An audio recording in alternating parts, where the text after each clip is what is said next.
Dentro da minha, não? Que bom. A gente agradece a Deus, ao Miguel, que foi o intermediador da nossa vinda aqui, conheceu o pastor Edilson. Eu fico alegre quando vejo o pastor ainda, né, com cabelos pretos, dizendo, conheceu uma criança. Um dia desses, uma irmã, cabelos bem branquinhos, eu disse, olha, mas eu me lembro que eu estive numa cidade aqui, uma vila rural, era uma colônia, uma vila rural. Eu me lembro aqui perto, um lugar chamado Poço Grande, que eu estive pregando aqui, numa cidade próxima ali de Curitiba, não tão próximo, uns 100 quilômetros. Aí a irmãzinha, no final do cotidiano, me lembro quando o irmão teve na nossa vila rural. Uma irmãzinha de cabelo todo branco, não era nem grisalha, era branco. Falei, mas se lembra? Ela disse, eu tinha 3 aninhos. Eu falei, tempo passou, mas meus irmãos. Mas quando o Edilson fala, a gente fica feliz, porque não é? Ele era criança, mas é novo ainda. A gente agradece a Deus por esse momento. Irmãos, há uma diferença em ser pregador e em ser profeta de Deus. Eu estou pregando há 47 anos. Por incrível que pareça, comecei bastante jovem, porque um dia vi um velhinho, quando me disse, eu gostaria de ter a tua idade, se Deus me concedesse um desejo, eu gostaria de ser novo para voltar e ter um ânimo para pregar. Pensei comigo, um dia eu vou ser velho, vou fazer a mesma ladainha do que esse irmão chamado Adão. Foi aí que eu iniciei muito cedo a minha vida como pregador do Evangelho. E, por incrível que pareça, já estou pregando há 47 anos. Vejo na minha trajetória muitos irmãos, já pastores, presidentes de campos, de convenções, que se converteram em cruzadas que eu preguei. Eu glorifico a meu Deus por tudo isso. Vejo no meu rastro uma vida dedicada a Deus. E aqui mesmo, próximo, aqui a Tampa, em Miami, uma irmã me procurou quando eu estive pregando na igreja do Monte Dalt, ali na grande Miami. E na saída, minha mãe disse, o senhor me conhece? Eu digo, me perdoe. Não, minha irmã, não conheço. Eu sou da cidade de Goiânia, uma cidade divisa, fronteira de Pernambuco com Paraíba. Digo, me lembro, eu estive lá, mas cheguei quase na hora do início do culto, no ginásio de esporte. Ela disse, exatamente. Naquele dia, eu ainda não era crente, pastor, eu sou esposa do juiz, era esposa do juiz, não sei se ele faleceu, ela está já morando, acho que era viúva. Eu disse, olha, eu estava naquele culto, eu não era crente naquela época. Eu tinha acabado de sair do médico, e o médico tinha me desenganado ao ler os exames que eu havia feito. Ele disse, olha, você conta para a família, você tem poucos dias de vida, você foi, infelizmente, o exame que você me trouxe deu positivo, e você está com um dos cânceres de maior agressividade. E, pelo que eu vejo, os miomas, as ramificações do câncer já tomaram todo o teu corpo, e pela minha experiência eu sei que você não tem muitos dias de vida. Lamento ter que dizer isso, mas o médico, um verdadeiro médico, não pode. E ela contou, ela foi tomada de um choque. Ela disse, eu saí pisando leve, completamente transtornada, pastor, lá do gabinete, do consultório médico. E na saída, minha empregada estava no carro me esperando, e eu não queria voltar para casa, tamanho a angústia que eu estava vivendo. E aí então, a minha empregada, que era crente da Assembleia de Deus, daquela cidade de meu esposo era o juiz, eu era a esposa dele, ela disse, olha, tem um japonês que vem pregar no ginásio de esporte, e a senhora vai lá. Eu, não porque eu quisesse, mas porque eu não tinha opções, eu não tinha coragem de voltar para casa e contar para o meu esposo e para os meus filhos o resultado do exame. Então eu estava completamente angustiada, sem conseguir raciocinar direito, e fui para o trabalho e vi o senhor pregando, irmão Takayama. Foi a primeira vez que entrei num trabalho evangélico. E eu disse, e aí, o que aconteceu? Ela disse, o senhor não se lembra? Eu falei, me perdoe, não me lembro. O senhor, no final do culto, disse, olha, você que está no meio do ginásio, Saiu agora há poucos instantes do gabinete, do consultório médico. O médico acabou de te desenganar. Vem aqui à frente, Jesus está me dizendo que vai te curar. Pastor, era eu a pessoa. O médico tinha dito naqueles dias que seriam poucos dias que eu tenho. Veja, eu estou me reencontrando com o irmão depois de 26 anos. Aqui em Miami, meus irmãos. Eu glorifico ao meu Deus por tudo isso. Vamos abrir as nossas Bíblias, meus irmãos. Os irmãos já perceberam que tem dias que nós imaginamos que Deus não ouve a nossa oração? É o famoso silêncio de Deus. Vamos falar um pouco sobre o silêncio de Deus. Abacuque capítulo 1. Vemos a angústia de um homem que era um dos grandes profetas. Ele começa a dizer no capítulo 1, versículos 1 em diante. O peso, o oráculo, em outra versão está o peso que viu o profeta Abacuque.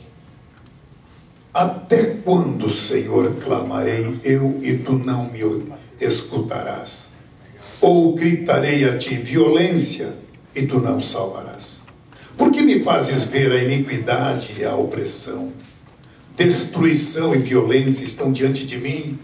Há também contendas e o litígio se suscita, por isso a lei se afrouxa, a justiça nunca se manifesta, o ímpio serve o justo e a justiça é pervertida.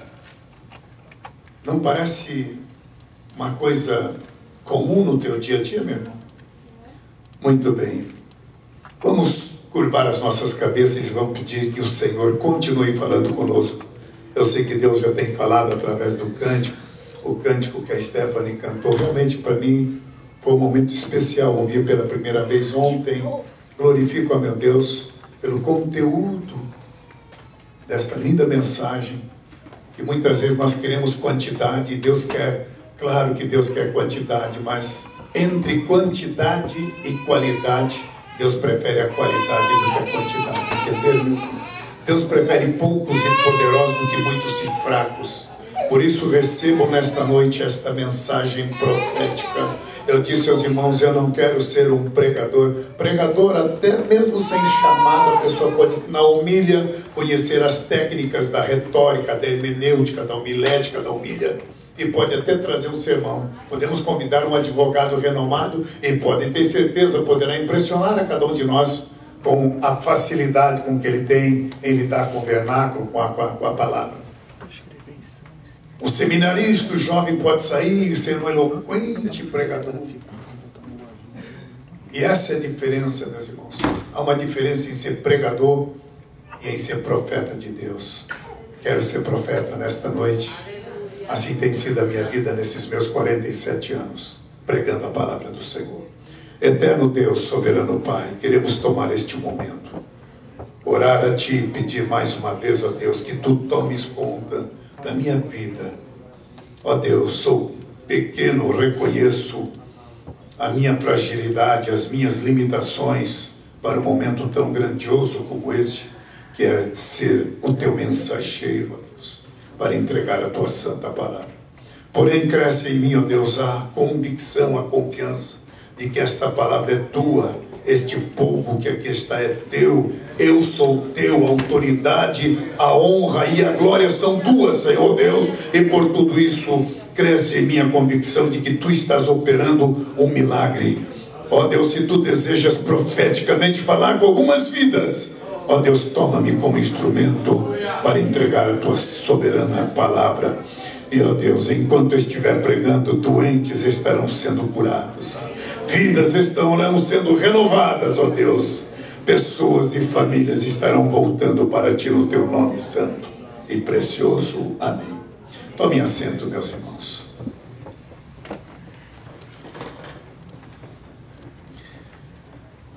Muitas vezes nós imaginamos que a nossa oração não passa de um monólogo. Monólogo é quando só um fala. Diálogo é quando duas pessoas falam, um fala e outro responde. Quantas vezes a tua oração parecia um monólogo. Você fala, fala, fala, e parece que Deus não te responde. Parece que Deus está em silêncio. Então me ouça, meu querido irmão, porque o que eu quero trazer hoje pode te ajudar a compreender que as coisas de Deus não são como nós queremos, não são como nós imaginamos. Não preciso de água, pode ficar tranquilo. Pode deixar, não vai precisar. Obrigado, viu? Louvado seja Deus. Muitas vezes Deus fala e nós é que pensamos que Ele não está falando. Mas eu quero trazer dentro desta palavra de um dos maiores profetas. É impressionante. Um homem que escreveu na Bíblia em letras miúdas seriam apenas 2 páginas. Na verdade, este livro de Abacuque não é um livro, é um poema. O que é um poema? É uma letra que uma pessoa escreve, dá na mão de um maestro ou de um músico e ele faz a música baseado. Tanto é que nas últimas palavras, ele diz aqui, nas últimas palavras que ele escreve, a Bíblia diz que ele entrega isso ao poeta, ao maestro, ao diretor da música, para os instrumentos de corda. Entendo que era um poema na qual o diretor, o maestro, iria fazer a música em cima desta letra. Porém, neste poema, nestas 2 páginas, 3 em letra gigante, ela contém uma riqueza. Uma das maiores orações nós vemos no capítulo 2, aviva, Senhor, a tua obra no meio dos anos. É um livro tão pequeno e parece tão insignificante que não vi ninguém até hoje botar o nome no filho de Abacuque, mesmo porque para nós brasileiros sou esquisito. Brasileiro, né? Botar o nome de Abacuque. Né? Até hoje não vi, acho que não vai ser tão cedo que eu verei um pai e uma mãe colocando o nome de Abacuque no filho. No entanto, esse homem com este nome tão diferente, para não dizer esquisito, traz algumas das maiores lições. As últimas palavras que ele escreve hoje é música cantada em verso e prosa por praticamente todos os grandes cantores. Acho que um dos maiores cantores do Brasil é o Fernandinho. Ele canta, ainda que a figueira... são palavras contidas neste livro. E eu acho que vale a pena nós lermos o final. No capítulo 3, só tem 2 páginas. Abacuque, capítulo 3.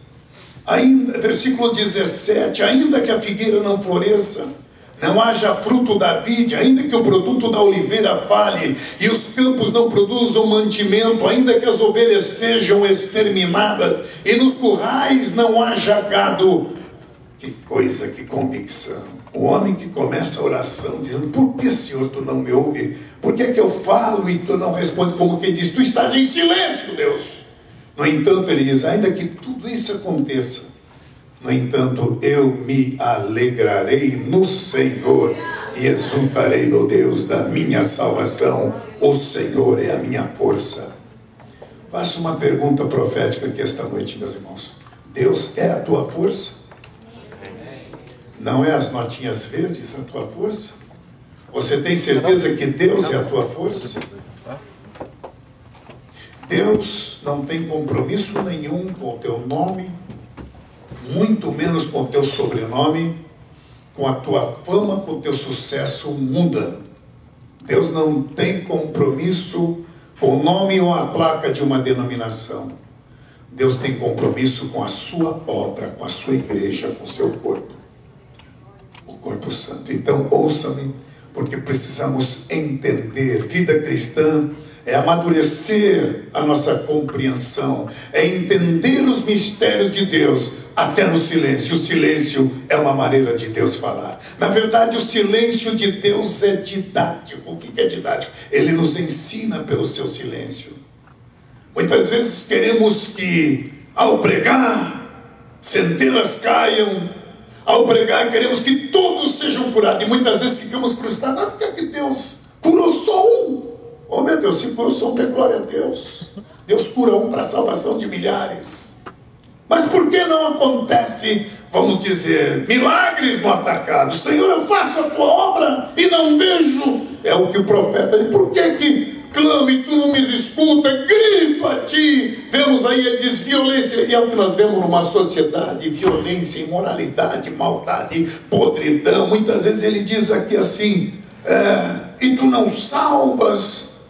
Porque não me fazes ver a iniquidade, a opressão, destruição, violência estão diante de mim? Contendas, e muitas vezes dentro da própria igreja, contendas estão aí, e o litígio se suscita, e aí a lei se afrouxa. Muitas vezes na igreja, o pastor tem que dar uma maneirada, que senão perde membro por causa do rigor. Porque hoje em dia estamos em concorrência. Um fulano levou 1 milhão no Maracanã, outro levou 1 milhão lá no Santa Amaro, outro levou 2 milhões no Campo de Marte. Já pararam para perceber isso?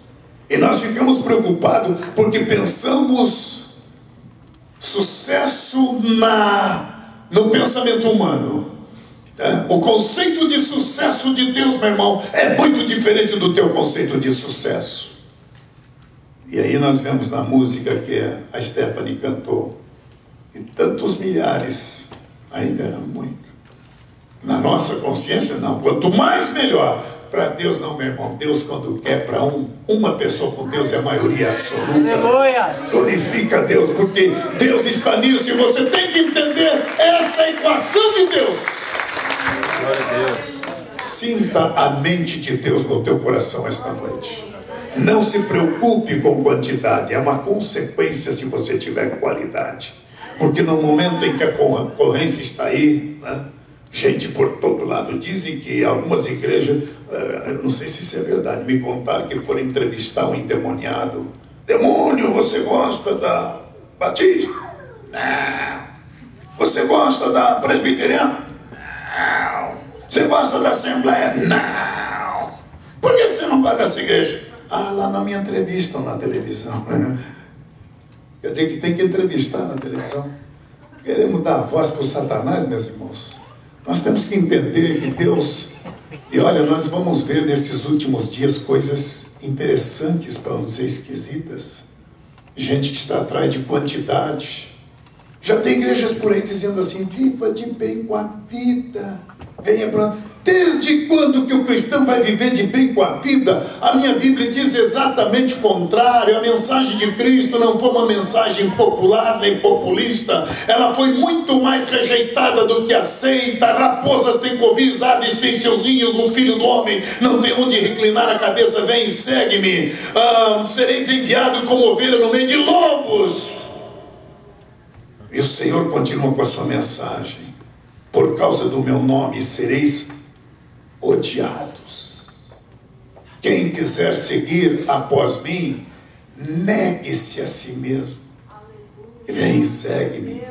O meu caminho não é uma estrada larga, asfaltada. O meu caminho é estreito. A minha porta não dá para entrar com bagagem de pecado, porque ela é estreita, apertada é a porta. Em nome do Senhor, receba isso na tua vida. Evangelho não é popularidade. Evangelho é preço, é caminho. Quando você toma a Santa Ceia, você está dizendo: eu estou aceitando o caminho do cálice, o caminho do sofrimento, o caminho da amargura, o caminho estreito, a porta apertada.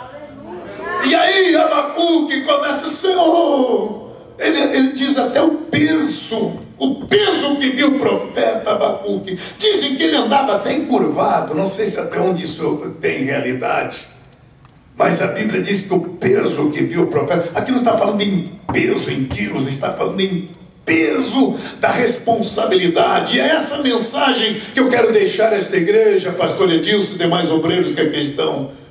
Vamos falar em primeiro lugar do peso da responsabilidade que nós temos. Segundo, vamos falar no silêncio de Deus. Ele é didática, é permissão de Deus. Vamos falar da nossa confiança naquele. Abacuque, depois de questionar tudo isso, no fim ele explica: No entanto, eu me alegrarei no Senhor. Pode exterminar o gado, as ovelhas sejam exterminadas, nos currais não haja gado, a figueira não floresça, não haja frutos da vide, que é fruto da vide, a uva que produz o vinho, o produto da oliveira. O que é produto da oliveira? A azeitona que faz o azeite. E aí os campos não produzam mantimento, as ovelhas sejam exterminadas. Quer dizer, pode ter toda a crise, faltar o dólar, faltar o dinheiro, faltar tudo na tua casa, mas ele diz: contudo, eu me alegrarei, eu me alegrarei, eu me alegrarei no Senhor. Aleluia. Você pode ter essa confiança, ou você ainda está olhando com os olhos do sucesso humano? Porque para o mundo, sucesso é o camarada ter um carro último tipo, uma casa maravilhosa. Meu irmão, esse período aqui na terra é um período chamado período de provação. Deus prova. Todos nós temos que passar por essa prova. O caminho é estreito, a porta é apertada. Por isso vem a pergunta: o que é esse peso que viu o profeta Abacuque? É o peso da nossa responsabilidade, meus irmãos. Sabia você, meu querido obreiro, meu irmão, minha irmã, você está aqui, sabia você o peso que nós temos, meus irmãos, o peso que nós temos que carregar, o sacrifício que temos que ter, e muitas vezes falhamos, nós erramos. Não pense aqui que montar cama é melhor que você, não é não, de vez em quando eu faço cada besteira que faz cabelo até de careca se arrepiar. Eu não sou perfeito. Minha esposa tem que estar toda hora me ajudando, que ela é mais crente do que eu.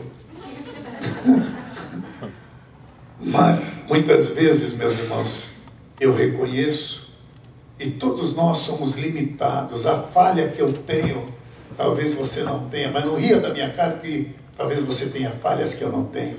Ninguém aqui é perfeito.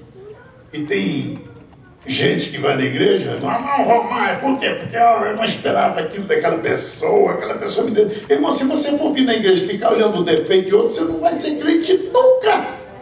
Que não tem perfeito, inclusive você. Meu marido lá em casa não é aquilo, não é aquilo. Na igreja ele é de um jeito, em cada dia você também, sua rabugenta, você também não é igual, não. Ninguém é perfeito aqui não, meu amado irmão. Mas sabe, o peso que viu, o que é peso? O peso da responsabilidade. Deus te deu uma responsabilidade, a minha, a você, meu amado irmão. A pessoa já fica super, o irmão Takema já tem 47 anos de crente. Olha, você é bobo, meu irmão. Tá louco? Você acha que eu vou deixar de Jesus? Mateus 24, verso 13, ou 25, verso 13 diz: aquele que perseverar, 24:13, aquele que perseverar até o fim será salvo. Não é aquele que começa bem, mas é aquele que termina bem. Tem gente que começou bem aí, e aí porque viu defeito em fulano, porque não prega que nem esse cano. Ora, meu amado irmão, Deus não deu dois ministérios iguais. O que Deus deu para mim não deu para você, mas o que Deus deu para você não deu para mim. O que Deus deu para o Billy Graham não deu para o pastor Edilson. O que Deus deu para o Jimmy Swagger não deu para o pastor Miguel. Deus não deu dois ministérios iguais. O que Deus deu para você é teu, mas você está guardando os talentos que Deus te deu, quando na verdade Deus não colocou você aqui no mundo apenas para ficar rico e ganhar dinheiro. Deus não é contra você ter sucesso financeiro, mas acima do sucesso financeiro, fica na vontade de Deus, porque sucesso de Deus é ficar na vontade do Senhor. É ficar na vontade de Deus. E aí viu o peso que viu o profeta. Peso de quê, meu irmão? Peso da responsabilidade. Nós temos responsabilidades definidas. O povo de Israel saiu de Israel, foi para o Egito, mas não podia se misturar com o Egito, não podia comer a comida do Egito, não podia vestir os filhos com a vestimenta do Egito, não podia educar os filhos com a educação do Egito, não podia falar a gíria do Egito. Estavam no Egito, mas não eram do Egito. O conceito de sucesso do Egito era morrer e ser enterrado numa pirâmide. O conceito de sucesso do Egito não era o conceito de sucesso do povo de Deus. Você está no Egito, mas você não é do Egito. Teus filhos não têm que se vestir com a vestimenta do Egito. A bebida que você bebe não pode ser a mesma do Egito. A comida que você come não é a mesma do Egito. A tua linguagem não é a mesma do Egito. A tua roupa não é a mesma do Egito. Estamos no Egito, mas não somos do Egito. E se alguém amar o Egito, o amor do Pai não está nele, diz a palavra do Senhor. Se alguém amar o mundo, o amor do Pai não está nele. O dono do Egito é o faraó, é o príncipe da morte. O nosso dono é o Senhor Jesus, o príncipe da vida. Receba a bênção do Senhor. Você está aqui num período temporário, mas vai sair daqui, ainda que tenha que enfrentar desertos, escorpiões, serpentes, calor, dificuldade, mas enfrente o deserto, porque Canaã é logo ali, é logo ali, é logo ali, meu querido irmão. Glória a Deus. Olha o peso da nossa vida. Nós temos pesos, responsabilidades definidas. Você está no trabalho, mas você tem responsabilidade definida. Você está lá no teu part-time, no teu full-time, não sei onde você trabalha, mas você tem responsabilidade definida. Você está aqui no Japão, no Brasil, lá no teu Nordeste, ou pode estar aqui no centro de Orlando ou de Miami. Você tem responsabilidade definida. Quando o povo olhar para você, eles dirão, como aquela mulher sunamita quando viu o profeta: eis que eu vejo um santo homem de Deus. Aleluia. Responsabilidade do profeta. Cristão tem que ter responsabilidade. O que nós fazemos pesa, o que nós falamos reflete. Aí vem a segunda pergunta: pastor, e essa questão do silêncio de Deus? Por que quando eu oro parece que Deus não responde? Deus não responde da maneira como você quer, porque a Bíblia diz que os meus pensamentos são mais altos do que os vossos pensamentos. Deus nunca responde da maneira como nós queremos, ou da maneira como nós falamos, porque nós queremos ouvir por esse ouvido. Eu me recordo de uma experiência que eu tive quando morava em Miami, em 1977. Praticamente não tinha igrejas de brasileiros, tinha 2 ou 3 igrejas hispanas ali. Eu queria vim para a América porque eu vinha a convite oficial da editora Vida, que era como a CPAD é para a nossa CGADB. A editora Vida era a parte dos livros da Assembleia de Deus Americana. A editora Vida era a divisão de livro, que tinha também a divisão de revista, que era Pentecostal Evangel e outras revistas, como Mensageira Seara. Eles têm ainda, mas a parte dos livros, a editora Vida, eles desmembraram. Aliás, venderam para uma editora muito conhecida aqui na América, que é a Zondervan. Bem, mas naquela época não havia muita literatura em língua portuguesa. Havia a Imprevan e algumas outras editoras, a O.S. Boyer e algumas editoras. Pelo menos as igrejas da Assembleia de Deus não tinham. Tinha a Presbiteriana, a Batista. A gente tinha que depender de literatura de outras editoras. E aí as Assembleias de Deus então resolveram, a divisão americana, abençoar o Brasil, traduzindo todos os livros que estavam em inglês para o português e para, se eu não me engano, tinha divisão, naquela época convidaram um francês para traduzir no francês. Em espanhol já tem muita literatura, então o diretor nosso era um irmão chamado Benjamin Mercado, não me lembro se era argentino que ele era, e eu trabalhava na editora Vida, e vim para cá pensando que estaria bem a convite da editora Vida. Porém, depois de ficar 3 meses, eu tive uma experiência ímpar na minha vida. Quando eu me lembro que do dia 12 para o dia 13 de novembro do ano de 1977, eu estava dormindo e sou acordado de súbito e Deus me leva numa experiência extraordinária para uma igreja no Brasil. Foi por isso que eu deixei, não fiquei aqui, porque entendi, eu fui obediente à voz. Algumas pessoas disseram: é doido, deixar a América. Naquela época, meu irmão, o dólar valia muito. O dólar era vendido no paralelo, no black, valia 4, 5, 6 vezes por um. Eu ganhei em um mês aqui na editora Vida, o que levaria 5 anos para ganhar no Brasil, mesmo porque eu não ganhava nada no Brasil. Eu era evangelista, itinerante. Não, é verdade, ganhava um salário, mal pagava as minhas despesas da minha casa, quanto mais, nem do telefone não conseguia cobrir. Eu poderia ter ficado aqui, meus irmãos, se eu analisasse o conceito de sucesso humano, não saía daqui, eu viria convite das Assembleias de Deus norte-americanas com um green card e tudo mais. Eu já receberia um dinheiro antecipado para levar a família. Naquele tempo era moda comprar aqueles carrões limusine, sabe? Aqueles que quando o porta-mala está virando uma esquina, o para-choque ainda não dobrou outra, meu Deus do céu, tão grande que eram os carros, né? Era Lincoln Continental, já estava até pensando em comprar um desse. Eu não tinha nem Fusquinha no Brasil, quanto mais comprar um Lincoln, né?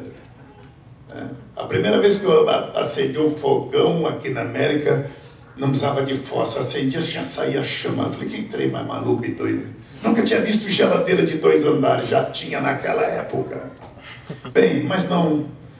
Nessa evidência eu pensei, vou ficar aqui, não vou sair daqui nunca. O carpete que eu era o escritório da Editora Vida era tão grosso que tinha que colocar uma chapa de Eucatex, senão o carrinho, não, a cadeira com rodinhas não andava. Assim estava a minha vida, alegre e feliz da vida, ganhando em dólares. Mas eu não entendo que o conceito de sucesso do homem seja o mesmo de Deus. E fui no joelho e digo, Senhor, fala comigo se é isso mesmo que tu desejas. E naquela madrugada Deus me acorda de súbito. E aí eu queria explicar essa questão de Deus falar, porque muitas vezes você pensa que Deus fala aqui. Quando ele começou a falar comigo, até parecia que a ponta do meu cabelo e a unha do meu pé estavam ouvindo a voz do Senhor. O corpo meu ouvia a voz do Senhor. E ele dizia, meu filho, venha comigo. E ele me arrasta como um pai agarra uma criança de poucos meses e me leva na porta de uma igreja. Nós sabemos que a igreja aqui na América tem uma característica diferente da nossa. E ele me leva por uma porta lateral e me mostra a igreja. E ele disse, olha para o meu povo. Eu começo a olhar para o pregador, pregando com eloquência, como qualquer pregador do Brasil. Eu falei, e estava feliz da vida, porque estava tendo uma visão. De repente aquela voz grave, não muito alegre. Ele diz, olha para o meu povo. E quando eu olho para o povo, eu digo, Senhor, não estou entendendo, não é a tua igreja, tu pede para olhar para o teu povo. Mas eu sou tomado de um susto. E naquele momento houve uma mescla de alegria com tristeza. Alegria porque Deus estava falando comigo. Eu sabia claramente que era uma visão. Era uma experiência única, ímpar na minha vida. Mas quando eu olho para o povo, digo, mas Senhor, eu não estou entendendo. Esse não é o teu povo. Eu via semblante de loucos. Eu disse, Senhor, eu não estou entendendo, tu pede para olhar para a tua igreja. E foi quando Deus me disse, assim estão muitos na minha casa. Volta para a tua terra e pregue a minha palavra. Quase suplicando, eu senti a voz de Deus. Foi aí que eu deixei tudo. Pelo conceito de sucesso de homem, eu seria o maior fracasso. Porque eu deixei tudo aqui da América para voltar ao Brasil. Eu não estou dizendo que a minha experiência é semelhante à tua, apenas estou contando algo que me faz fugir do assunto desta noite, mas eu sei que isso pode te ajudar. E eu voltei à minha nação e comecei a pregar. Os irmãos conhecem a minha trajetória no Brasil, porque eu comecei a pregar, fui obediente, ganhava, meus irmãos, vivia de ofertas de igrejas, e muitas delas não me davam. Muitas vezes eu não conseguia pagar o ônibus da volta e tinha que ficar em mais algumas igrejas para poder fazer o dinheiro da volta. Isso sem contar que eu tinha família e crianças. Mas eu sabia que estava diante da vontade de Deus. Sucesso está na vontade do Senhor, meus irmãos. E foi assim a minha trajetória. Mas só queria dizer que Deus não fala muitas vezes. Nós queremos ouvir por aqui, ó. Deus não fala assim. Deus fala muitas vezes de outras maneiras. E aqui vemos como Deus fala. Até quando gritarei eu e tu não me escutarás? Até o profeta achou que Deus não estava falando com ele. Mas ele no fim revela. Mas o que acontecer, Senhor? Seja a falta de mantimento, as ovelhas sejam exterminadas, não haja figueira, figueira, videira e oliveira falte, não tenha, mas eu me alegrarei no Senhor. Meu irmão, eu não sei o que está acontecendo, mas eu sei que está sendo profético nesta noite. Se alegra no Senhor. Alguma coisa não está acontecendo como você quer, mas nunca vai ser como você quer. Se você quer estar na vontade do Senhor, vai ser do jeito do Senhor Deus. Pode dar um glória a Deus aí? Até quando, Senhor, tu não me escutarás? Até quando ele achar que aparentemente não está te escutando? Deus nunca fala como nós queremos. A gente vê diversos exemplos na Bíblia Eu posso ver o exemplo do profeta Elias, meus irmãos. Oh, meu Deus. Eu fico imaginando o profeta, quando Deus manda ele pregar para os poderosos.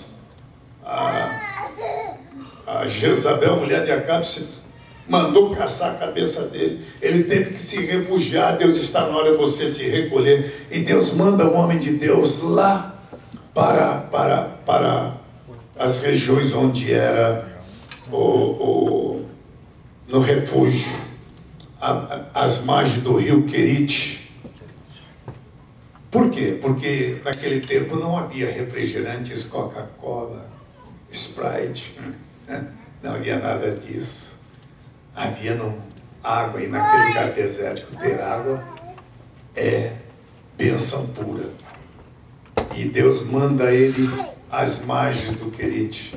Era a bênção do Senhor para o profeta Elias. Estava ele na beira do Querite. Tinha água, não morreria de sede.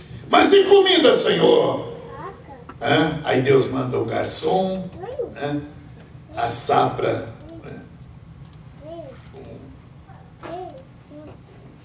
um guardanapo na mão, mostrando para ele, um bom sanduíche de McDonald's. É isso? Sabe o que Deus mandou para ele, meu irmão?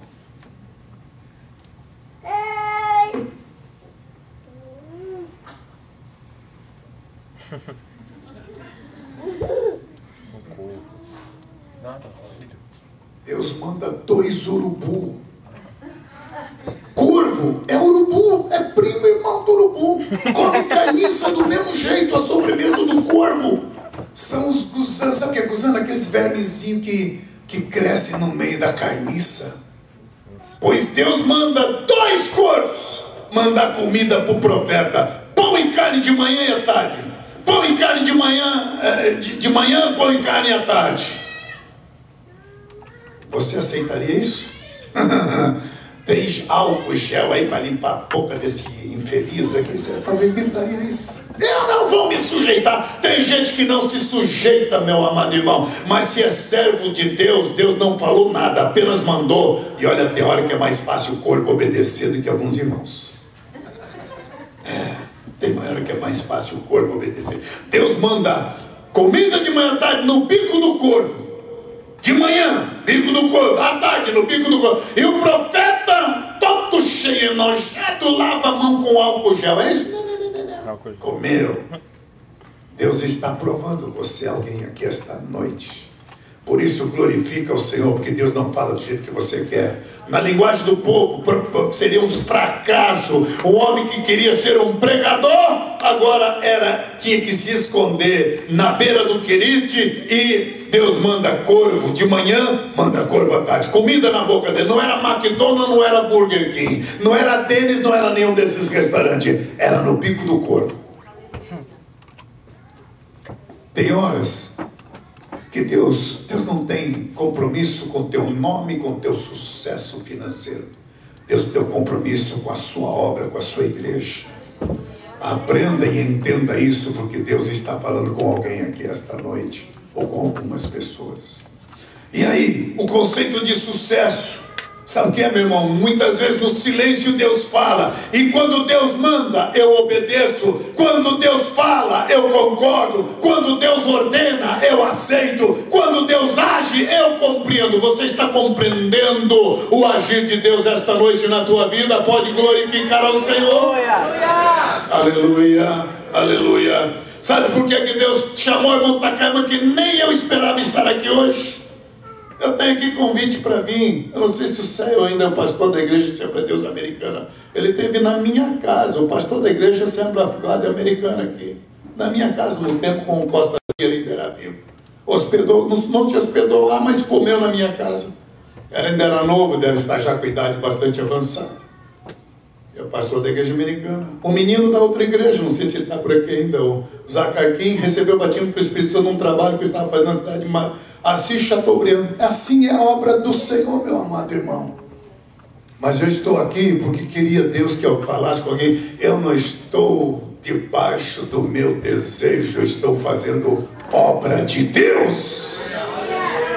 E aí, meu amado irmão, até quando clamarei eu e tu não me escutarás? Deus só vai ouvir, aliás, Deus está ouvindo a todo momento. Ele só vai te responder quando chegar o tempo dele, porque muitas vezes o tempo meu, a gente pensa que Deus quer responder a gente no tempo da gente. Houve dias que Deus queria, o homem queria uma coisa, Deus queria para depois. Tem coisa que o homem quer para depois e Deus manda na hora. É só lembrar no momento que a igreja estava orando porque o Pedro estava preso. Liberta Pedro, de repente alguém bate na porta. Liberta Pedro, abre a porta, que eu não tenho que orar aqui para Deus libertar. Pois era o Pedro que já estava batendo na porta, meus irmãos. Tem hora que a gente quer para depois e Deus liberta na hora, Deus faz na hora. Tem hora que coisa que a gente quer na hora e Deus quer para depois. O Lázaro morreu e Deus deixou ele apodrecer. Porque para Deus podre ou não podre, 2 dias ou 10 dias, 100 anos, 1 milhão, para Deus é a mesma coisa. Glorifica o Senhor. Nós não temos um Deus michuruca, como diz a linguagem popular. O Deus que está aqui opera a qualquer momento, a qualquer hora, na hora que Ele quer e não na hora que nós queremos. Aleluia. Agora ouçam. E lá estava Elias, vai comer essa comida no bico do corpo. Foi Deus que mandou. Mas aí, bom, pelo menos a água não vai acabar. Pois não é que a água, o ribeiro de Querite seca também? Como é que eu posso entender? Peraí, secou a água, Deus? Tu me manda a bênção e de repente a bênção acaba. Quantas vezes eu fico imaginando se você obedeceria a Deus. Deus manda você para a bênção e de repente a bênção seca. O ribeiro de Querite secou para Elias, o profeta. Como é que pode? Mas eu não consigo entender. Você não tem que entender, você só tem que aceitar. Deus manda Elias para o ribeiro e de repente o ribeiro seca. Sabe, meu irmão, vai chegar momentos que a bênção que Deus te deu, o querite que Deus te deu, pode secar. Secou naquele momento. E aí, Senhor? Irmão, quando acontecer isso, não questione Deus, não reclame, porque eu passei naquele mesmo querite há quase 2000 anos depois, quase não, mais de 2000 anos depois, tive alguns anos atrás, aquele mesmo ribeiro que secou, mas estava jorrando água, indo até aquela região onde Elias morava, no meio ali do deserto. Até hoje tem água. Então, o querite é um rio sazonal. O que é rio sazonal? Tem época que seca, tem época que nasce. Tem época que seca, tem época que flui. Você está entendendo? Pode dar glória a Deus.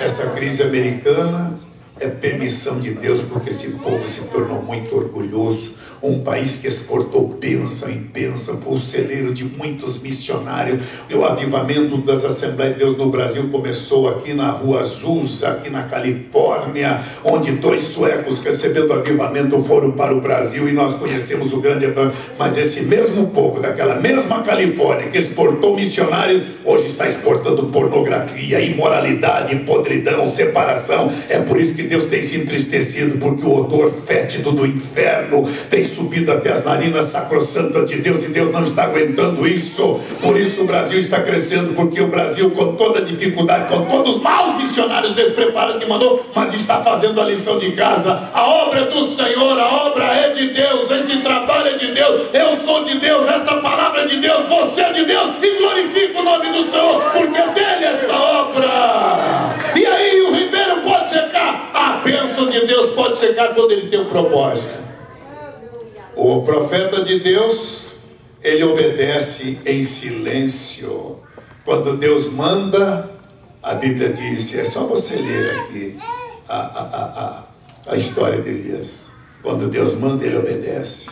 Quando Deus manda, quando Deus fala, ele concorda. Quando Deus ordena, ele aceita. Quando Deus age, ele compreende. Você pode entender e compreender o agir de Deus esta noite? Você agora está entendendo o que Deus traz um pregador lá do Brasil, que se o pastor Edilson falasse que você não ia aceitar? Aí ele conhece a minha vida, mas o meu Deus está aqui, é Ele quem está falando. Eu não conheço a tua vida, não conheço você que está aqui. Eu nem poderia imaginar que um dia eu estaria voltando aqui para Tampa, na igreja do pastor Edilson, mas isto aqui é a obra do Senhor. Entendo o que Deus está falando. Eu simplesmente entendo que quando Deus age, eu compreendo. Mas eu não entendo, Deus manda a bênção e a bênção pode secar? Pode secar quando Deus tem um propósito. E Elias disse, Senhor, o que eu devo fazer? E Deus diz: vá para Serepta. Eu queria entender por que é que o querite secou. Eu fui na etimologia da palavra querite. Sabe o que significa a palavra querite? Não? A palavra querite significa deixar do tamanho certo. Entenderam? Querite, ficar do tamanho certo. Deus queria preparar o Elias para ele ficar do tamanho certo. Você está entendendo o que é que Deus quer na tua vida? Ele quer deixar você preparado para o tamanho certo. Não se assuste se esta pessoa que está do teu lado hoje, amanhã Deus te mandar para um outro lugar. Glorifique ao Senhor. Deus está te preparando, deixando você do tamanho certo. E aí, pastor, mas depois que o querite secou, como é que ele fez? Deus disse: vai para Serepta, fica a 17 quilômetros do querite. Serepta? O que é Serepta? Eu fui na etimologia da palavra. O que significa Serepta? Que Deus tem alguma coisa nele. Ele vai lá para Serepta e chega na casa do dono da Caterpillar. Foi isso? Não. No dono da Coca-Cola? Não. No dono da maior mansão de Serepta? Não. Ele foi na casa do governador? Não. Ele foi na casa do príncipe? Não. Ele foi na casa do dono da maior, da Chevrolet? Não. Da Ford? Não. Deus manda ele, sabe aonde? Numa viúva. A senhora? Oi, não. Estava pegando água no poço. Olha, acabou a água lá. Não queria que Deus mandou aqui procurar a senhora. E eu? É a senhora. Você não está equivocado, não? Deus mandou aqui. Deus faz coisas maravilhosas, meu querido irmão. Mas, a senhora pode me dar um pouquinho d'água? Estava dias que não bebia água, ela não queria, secou. Ela disse: a água eu posso dar. Depois de beber água, eu disse: mas Deus me disse que a senhora ia me sustentar, a senhora vai dar um pouquinho de comida. Ô moço, na linguagem do brasileiro, ela diria: você é um baita de um cara de pau. Ô moço, você sabe com quem você está falando? Eu não sei, senhora, mas Deus mandou eu aqui. Homem, eu sou uma viúva, eu tenho um punhadinho de farinha. Vou preparar o bolo da morte. Olha a magreza do meu filho. Eu vou dar esse bolinho para ele comer. Aí você ainda quer pegar minha comida. Ela tinha um bolinho da morte, um punhadinho de farinha, para poder fazer um anguzinho, um bolinho e dar o bolo da morte para o filho morrer. E ela também. E vem um homem dizer: irmãos, fiquem sabendo que é assim que Deus faz. Isso aqui não é obra de homens. Isso aqui não é obra do conhecimento humano, do dinheiro humano. Aliás, o dinheiro tem sido uma desgraça para a obra do Senhor. A única coisa que fez um dos maiores apóstolos dele trair ele foi a grana, foi o dinheiro. Judas vendeu Jesus por 30 peças de prata. E aí... Aí eu fui entender o que o Deus queria mandar lá para Serepta. Sabe o que significa Serepta? Querido significa o quê? Ficar do tamanho certo. E Serepta? Serepta significa casa de fundição. Primeiro deixa do tamanho certo, para depois colocar no molde certo. Deus quer te moldar, deixar você do tamanho certo e colocar no molde certo. Você pode dar um glória a Deus aí? Deus está nos preparando deste mesmo lugar onde estão assentados aqui esses irmãos, vocês. Eu estou profetizando, Deus está te preparando para uma obra poderosa. Você dirá: mas pastor, eu vim aqui para fazer um part-time, para limpar e não sei o que, e ganhar uma grana, é só isso que eu quero. Pois bem, você pensa que foi para isso, mas Deus te trouxe aqui para te preparar. Primeiro vai deixar você do tamanho certo, para te preparar você para o molde certo. Pode dar um glória a Deus. Deus está nos preparando, meus queridos irmãos. E aí é preciso entender o que é o silêncio de Deus. Deus permite isso para nos preparar. Aí, minha gente, eu quero deixar aqui para finalizar, porque o meu tempo já está vencendo. Eu queria deixar uma palavra. Quando a Bíblia diz, muitas vezes a gente não entende, quando a Bíblia diz aqui: ainda que a figueira não floresça, nem haja fruto da vide, nem produza a oliveiras. Isso aqui, olha, quando acontecia a coincidência das três coisas não produzirem: não ter figos, não ter fruto da vide, uvas, e não ter azeitonas. Quando acontecia a coincidência dessas 3 frutas faltarem, o povo de Israel sabia que era um sinal claro de Deus, de que Deus estava descontente com seu povo, e o povo se colocava com o rosto no chão, em sacos, em cinzas, porque ele sabia que naquele ano Deus estava dizendo: estou muito triste com o meu povo. Deus tem se entristecido com algumas pessoas. Estava conversando com o pastor Miguel, escândalo produzido por alguns televangelistas aqui na América, trazendo vergonha para o mundo.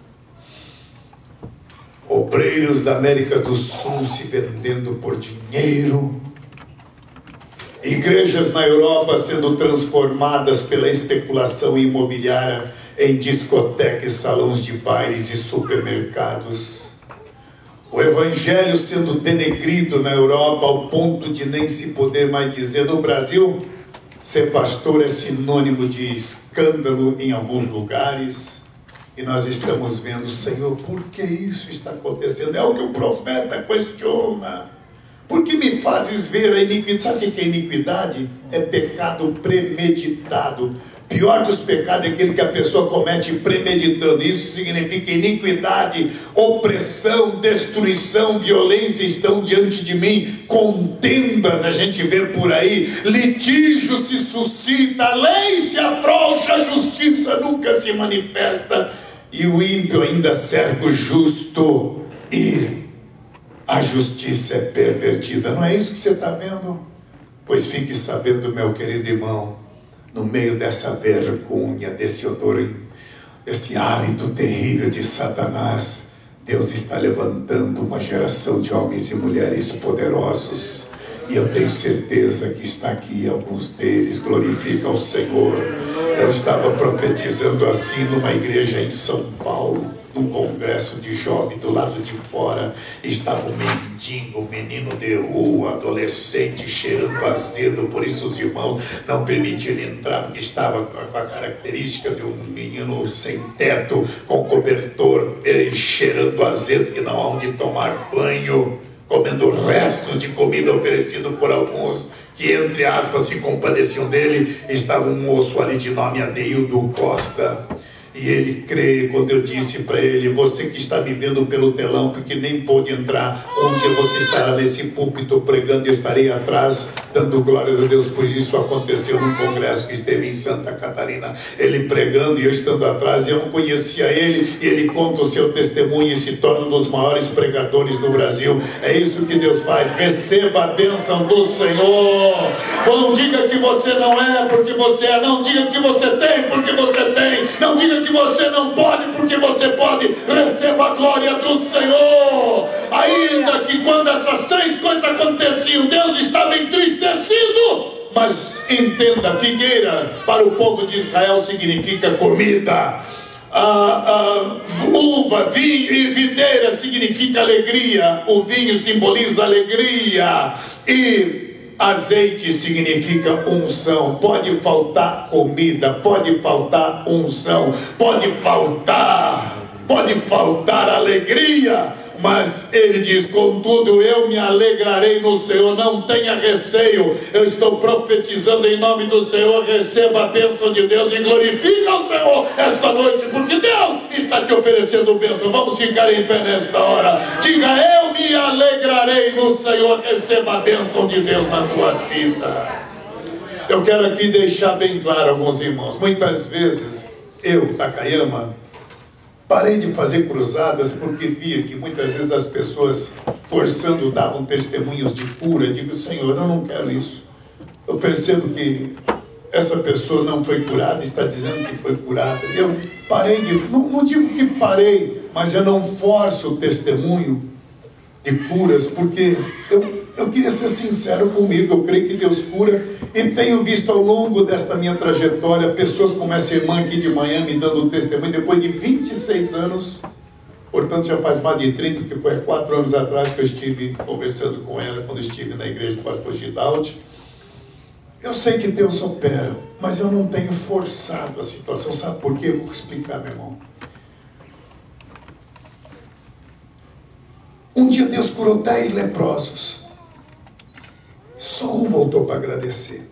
Aqueles outros 9 receberam a cura, mas foram para o inferno. Adianta receber uma cura, soprar, cair, receber dente de ouro, sei lá o que é que Deus está te dando.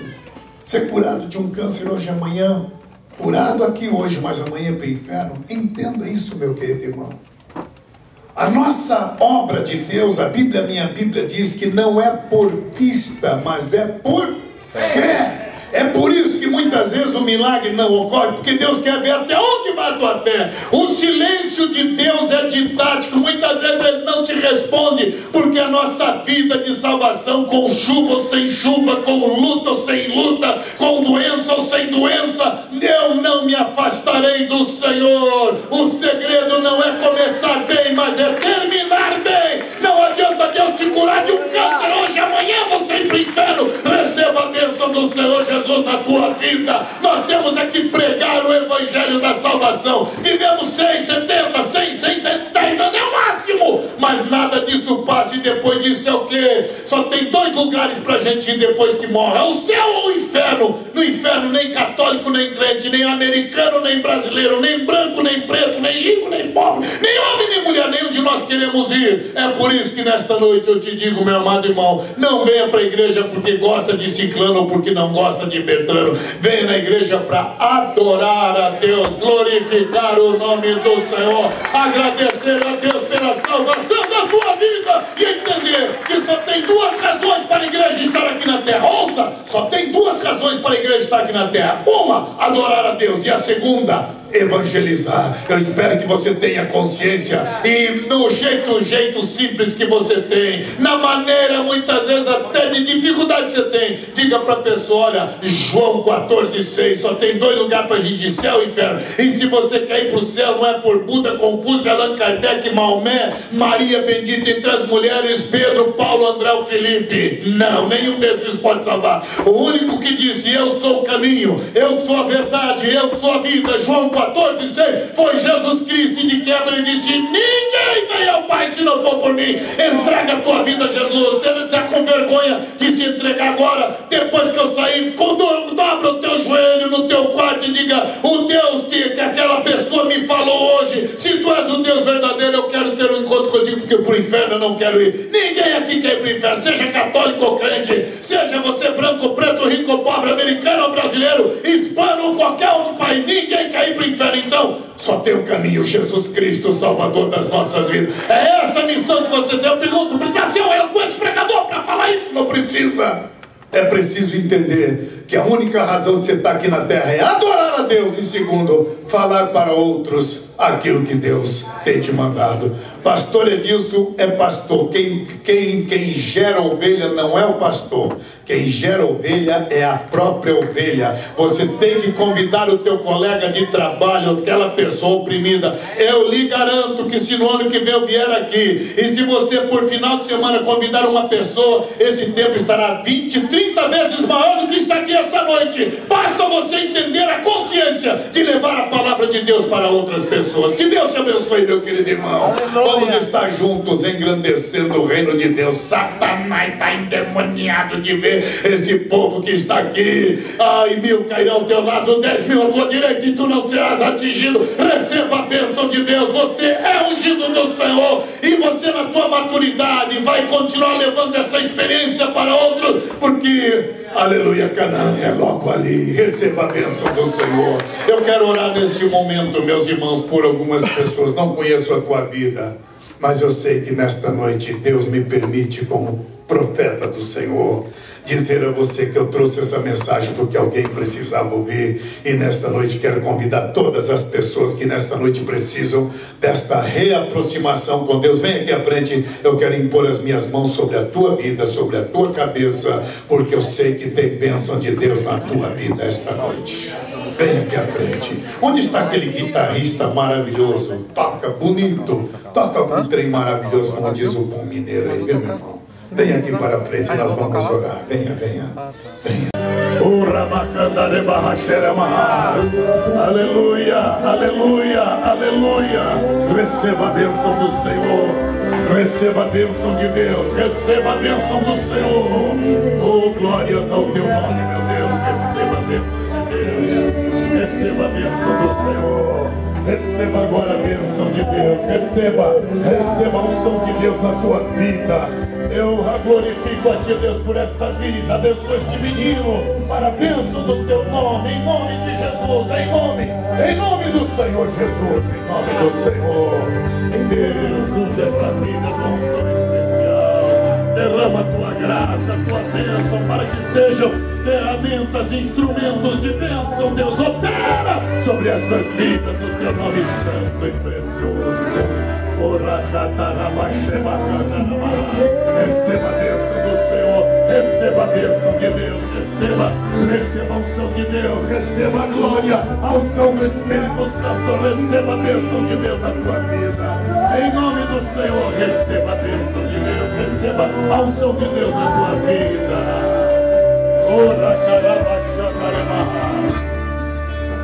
Deus, opera o milagre sobre estas vidas.